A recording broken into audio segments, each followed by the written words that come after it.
Luxurious. இது நம்ம family. அண்மை செய்தியை பார்க்கிறோம். 2G வழக்கிலிருந்து ராசா கனிமொழி விடுவிக்கப்பட்டதை எதிர்த்து தொடரப்பட்ட மேல்முறையீட்டு மனு ஏற்றுக்கொள்ளப்பட்டிருக்கிறது. சிபிஐயின் மேல்முறையீட்டு மனுவை விசாரணைக்கு ஏற்பதாக டெல்லி உயர்நீதிமன்ற நீதிபதி அறிவிப்பை வெளியிட்டிருக்கிறார். 2G வழக்கிலிருந்து ராசா மற்றும் கனிமொழி விடுவிக்கப்பட்டதை எதிர்த்து தொடரப்பட்ட மேல்முறையீட்டு மனு ஏற்றுக்கொள்ளப்பட்டிருக்கிறது.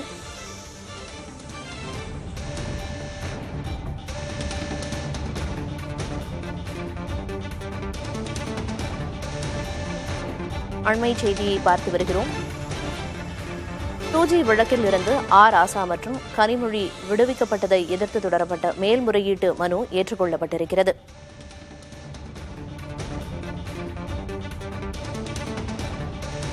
சிபிஐயின் மேல்முறையீட்டை விசாரணைக்கு எடுத்துக் கொள்வதாக டெல்லி உயர்நீதிமன்ற நீதிபதி தினேஷ்குமார் அறிவிப்பை வெளியிட்டிருக்கிறார். 2G வழக்கில் தொடர்புடையவர்கள் 2017ஆம் ஆண்டு டிசம்பர் மாதம் சிறப்பு நீதிமன்றத்தில் ஆஜர்படுத்தப்பட்டனர். சிறப்பு நீதிமன்ற தீர்ப்பை எதிர்த்து டெல்லி உயர்நீதிமன்றத்தில் சிபிஐ மேல்முறையீடு செய்திருந்தது. இந்நிலையில் 2G வழக்கிலிருந்து ராசா கனிமொழி விடுவிக்கப்பட்டதை எதிர்த்து தொடரப்பட்ட மேல்முறையீட்டு மனு ஏற்றுக்கொள்ளப்பட்டிருக்கிறது.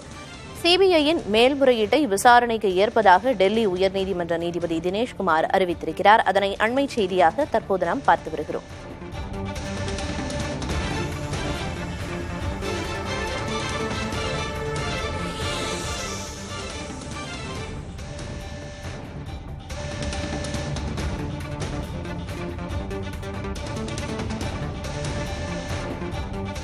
டூஜி வழக்கில் மேல்முறையீட்டு மனு ஏற்றுக்கொள்ளப்பட்டிருக்கிறது. சிறப்பு நீதிமன்ற தீர்ப்பை எதிர்த்து டெல்லி உயர்நீதிமன்றத்தில் சிபிஐ மேல்முறையீடு செய்திருந்தது. இந்நிலையில் அந்த மனுவை ஏற்று விசாரணை நடத்தப்படும் என்று நீதிபதி அறிவிப்பை வெளியிட்டிருக்கிறார். இது தொடர்பான கூடுதல் விவரங்களை வழங்குவதற்காக மூத்த செய்தியாளர் கணபதி இணைப்பில் இருக்கிறார். கணபதி, 2G வழக்கில் மேல்முறையீட்டு மனு ஏற்றுக்கொள்ளப்பட்டிருக்கு. இனி தொடர்ந்து விசாரணை நடத்தப்படும் அப்படின்னு நீதிபதி ஒரு அறிவிப்பை வெளியிட்டிருக்கார். இதுக்கப்புறமா விசாரணை எந்த போக்கில் இருக்கும், என்ன நிலவரம், என்ன விவரம்?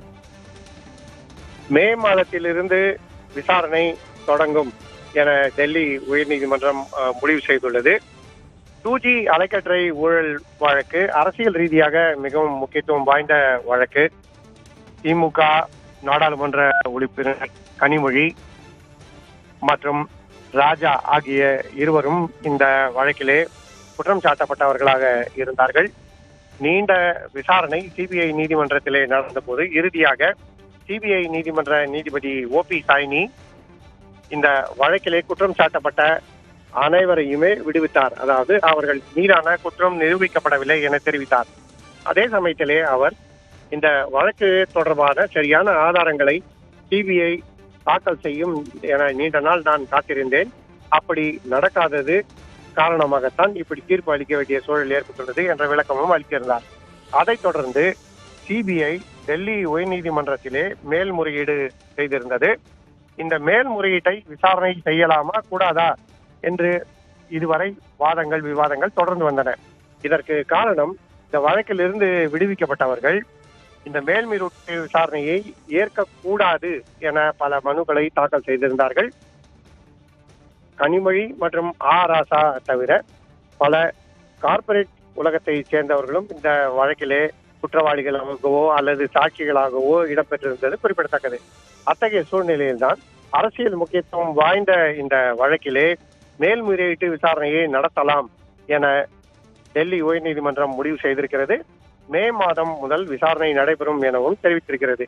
ஆகவே அரசியல் சூழல் மிகவும் பரபரப்பாக இருக்கும் மக்களவை தேர்தல் சமயத்திலே இந்த விசாரணை நடக்க இருப்பது மிகவும் முக்கியத்துவம் வாய்ந்ததாக கருதப்படுகிறது. பிரியதர்ஷினி, நிச்சயமா இந்த வழக்கில் குற்றம் சாட்டப்பட்ட எல்லாருமே குற்றவாளிகள் இல்ல அப்படின்னு 2018 தீர்ப்பளிக்கப்பட்டு விடுதலை செய்யப்பட்டாங்க. இந்த நிலையில தான் சிபிஐ மேல்முறையீட்டு மனுவை தாக்கல் செஞ்சாங்க. இப்ப அந்த மேல்முறையீட்டு மனு மேல விசாரணை நடத்தலாம், அதற்கு அனுமதி வழங்கியிருக்காங்க நீதிமன்றம். மே மாதத்திலிருந்து விசாரணை தொடங்கும் அப்படின்னு குறிப்பிட்டீங்க. விசாரணை தொடங்கும் பட்சத்துல இதுல குற்றம் சாட்டப்பட்டவர்கள் நேரில் ஆஜராக சம்மன் அனுப்பப்பட ஏதேனும் வாய்ப்பு இருக்கா? டெல்லி உயர்நீதிமன்றம் என்பது விசாரணை நீதிமன்றம் அல்ல என்பதால் குற்றம் சாட்டப்பட்டவர்கள் நேரில் ஆஜராகவோ அல்லது சாட்சியம் மற்றும் விசாரணைக்கு உட்படுத்தவோ எதுவும் வாய்ப்பு கிடையாது. ஏற்கனவே அந்த நடவடிக்கைகள் எல்லாம் விசாரணை நீதிமன்றமான சிபிஐ நீதிமன்றத்திலே நடந்து முடிந்துவிட்டன. சிபிஐ நீதிமன்றத்தின் தீர்ப்பு சரியா தவறா என்பது குறித்த வாதங்கள் மட்டுமே டெல்லி உயர்நீதிமன்றத்தில் நடைபெறும். ஆகவே புதிதாக சாட்சியங்களை பதிவு செய்வதற்கோ குறுக்கு விசாரணை செய்வதற்கோ எந்த விதமான வாய்ப்பும் இல்லை. இதனால் விசாரணை விரைவாக முடிந்துவிடும் எனவும் டெல்லி உயர்நீதிமன்றத்தின் தீர்ப்பும் அந்த விசாரணை முடிந்தவுடன் வெளிவருவதற்கான வாய்ப்பு இருக்கிறது எனவும் வழக்கறிஞர்கள் தெரிவித்துள்ளனர். ஆனால் மக்களவை தேர்தலுக்கு முன்பாக அத்தகைய தீர்ப்பு வெளிவருமா என்பதே கேள்விக்குறியாக இருக்கிறது. பிரியதர்ஷினி, நிச்சயமா 2G வழக்கில் மேல்முறையீட்டு மனு ஏற்றுக்கொள்ளப்பட்டிருக்கிறது. இது தொடர்பான விவரங்களை சொன்னீங்க. விவரங்களுக்கு நன்றி கணபதி. சிபிஐயின் மேல்முறையீட்டை விசாரணைக்கு ஏற்பதாக டெல்லி உயர்நீதிமன்ற நீதிபதி அறிவிப்பை வெளியிட்டிருக்கிறார். அன்புள்ள கிரியஸ், இது நம்ம ஃபேமிலி.